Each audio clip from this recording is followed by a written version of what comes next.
Dream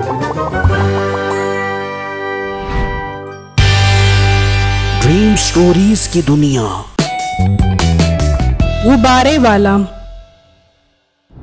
पुराने वक्तों की बात है, मेहमानपुर गांव में एक गुब्बारे बेचने वाला रहता था। वो सिलेंडर से गुब्बारों में हवा भरता और फिर शहर जाकर इन्हें बेच देता था।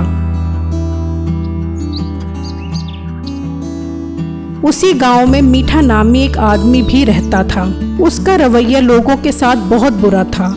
अगर कोई उसे कोई बात समझाता तो वो उल्टा उसी के गले पड़ जाता था। कभी वो लोगों के दूध का डब्बा उल्टा देता तो कभी गाय को इंजेक्शन लगा देता।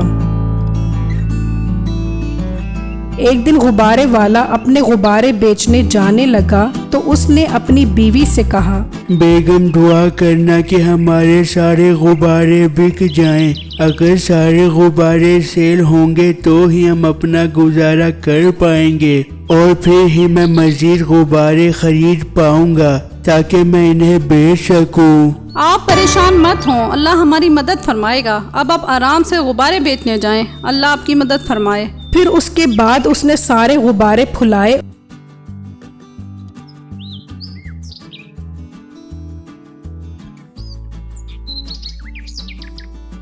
और अपनी साइकिल पे बैठा और वहां से चला गया और सोचने लगा, यार आज तो मैं स्कूल के पास जाकर खड़ा हो जाता हूँ, ये सारे गुब्बारे बिक जाएंगे। ये कहकर गुब्बारे वाला उसी स्कूल के पास जा खड़ा हुआ और आवाज लगाने लगा, गुब्बारे ले लो गुब्बारे, रंग बिरंगे गुब्बारे, मोटे मोटे फूले हुए गुब्बारे। ये सुनकर दो बच्चे उस गुब्बारे वाले के पास आए और उससे एक एक गुब्बारा ले लिया।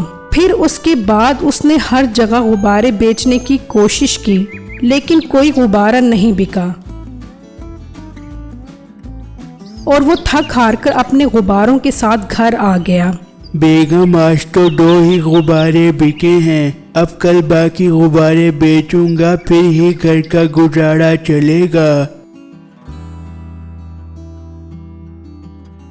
फिर रात हुई तो गुब्बारे वाला और उसकी बीवी सो रहे थे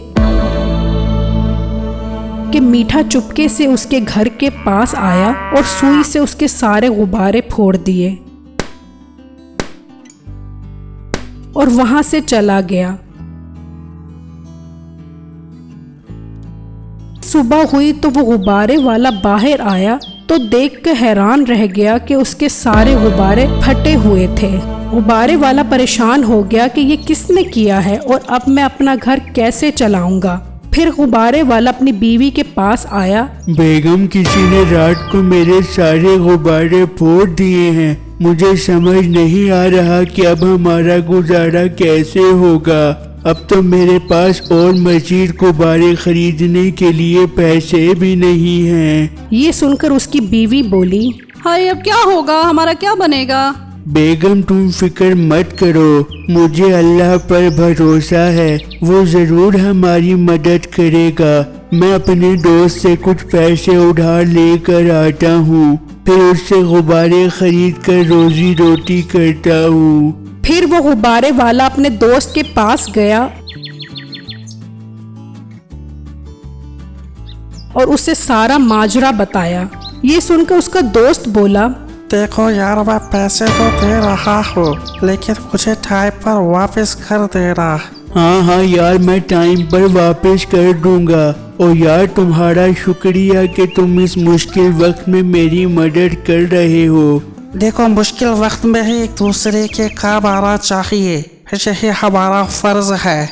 और मुझे शक है एक बंदे पर, वही ऐसी गंदी हरकतें करता है। यार तुम्हें किस पर शक है, मुझे बताओ, मैं जाकर उससे बात करता हूँ। अभी तुम उसको छोड़ो और जाकर गुब्बारे खरीद लो, उसका मैं पता लगा लूंगा। ये सुना तो वो गुब्बारे वाला वहां से चला गया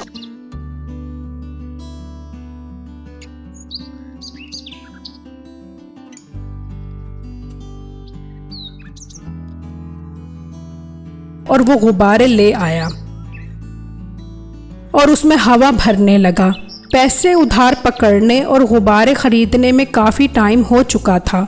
और इसी में सारा दिन गुजर गया और रात हो गई। अब गुब्बारे वाले का सारा माल तैयार हो चुका था।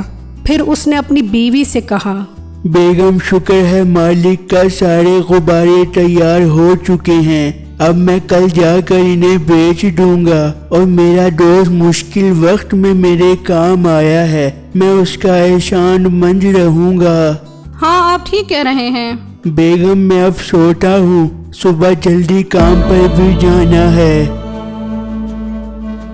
ये कहकर वो गुब्बारे वाला सो गया। फिर आधी रात को वही मीठा उसके घर के पास आया और कहा, वही गुब्बारे वाला आज फिर बड़े मोटे मोटे गुब्बारे फुलाई खड़ा है। अभी हवा निकालता हूँ इसकी भी और इसके गुब्बारों की भी। ये कहकर उसने एक एक करके सारे गुब्बारे फोड़ दिए और वहां से चला गया।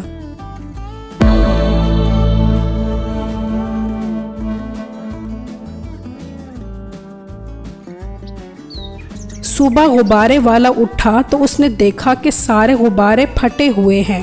वो परेशान हुआ और जल्दी से अपने दोस्त के पास गया।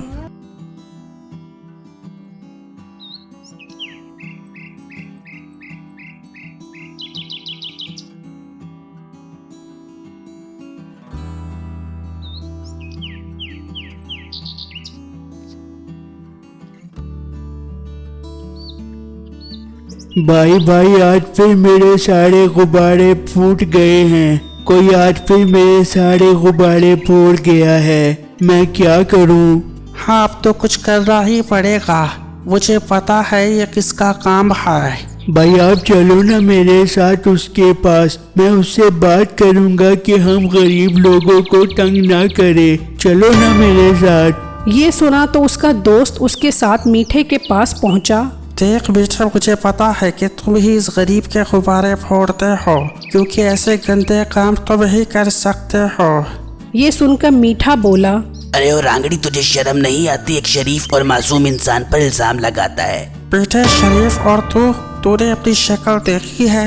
लोगों को तंग कर कर के तेरा क्या हाल हुआ है। देख भाई, मेरे साथ ज्यादा बहस मत कर और यहाँ से दफा हो जा। मैंने इसके गुब्बारे नहीं फोड़े। बेटे वो तो पता चल जाएगा कि किसने गुब्बारे फोड़े हैं। ठीक है, जाकर अपने जादू मंत्र से पता लगा ले कि किसने इस मोटे गुब्बारे के गुब्बारे फोड़े हैं। ये सुनकर उसका दोस्त बोला, ठीक है, जो ये काम करे उसका मुंह काला हो जाए। गुब्बारे वाला और उसका दोस्त वापस आए और उसके दोस्त ने कहा, यार तुम ये पैसे लो और जाकर गुब्बारे ले आओ, और मैं भी पोटाशियम केमिकल लेकर आता हूँ।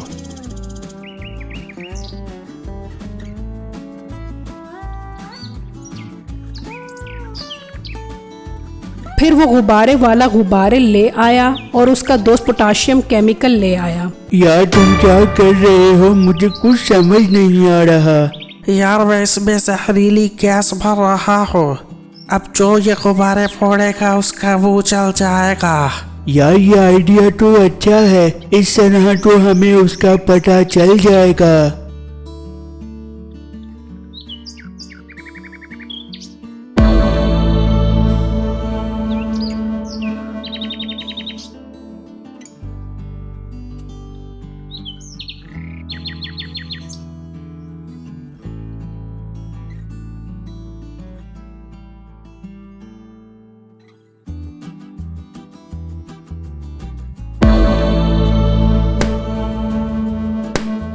फिर रात हुई तो वो गुब्बारे वाला जाग रहा था कि अचानक गुब्बारे फूटने की आवाज आई।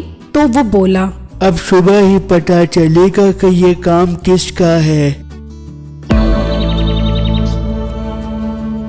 फिर सुबह वो अपने दोस्त के पास गया और उससे कहा, सारे गुब्बारे फूट गए हैं। ये सुनकर उसका दोस्त बोला, मुझे पता है ये वही मीठा होगा, चलो उसके पास।